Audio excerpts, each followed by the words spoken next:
Ang Dios nangandoy nga magbuhat og dagkong mga butang alang kanato. Ang atong bahin mao ang pag-ampo ug pagtuo, pagtukaw ngadto sa pag-ampo, pagtan-aw og pakigtambayayong sa Dios nga nagapamati sa pag-ampo. Hinumdumi nga kami mga mamumuo uban sa Dios. 1 Corinto kapitulo 3 bersikulo 9. Pagsulti ug paglihok uyon sa imong mga pag-ampo. Muhimo kini ug walay kinutuban nga kalainan kanimo kung ang pagsulay magpamatuod nga tinuod ang imong pagtuo o magpakita ang imong mga pag-ampo usa lamang ka porma.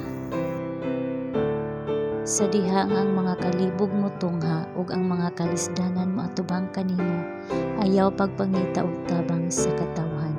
Isalig ang tanan sa Dios.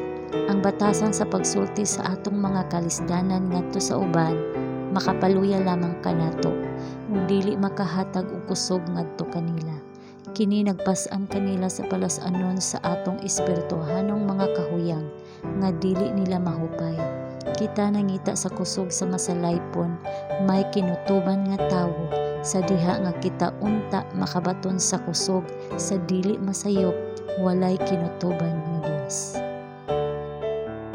Dili kinahanglan nga moadto ka sa kinatumyan sa yuta alang sa kaalam. Ang Dios haduol.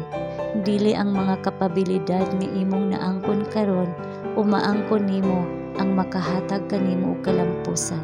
Apan kana mao kadtong mahimo sa Ginoo alang kanimo.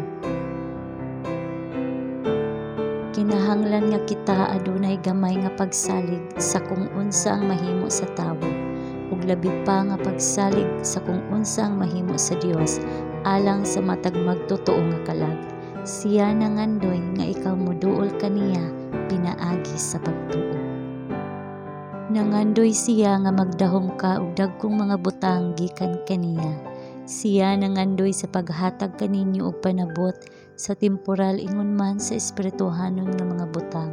Makahait siya sa salabutan, makahatag siya og taktika ug kahanas.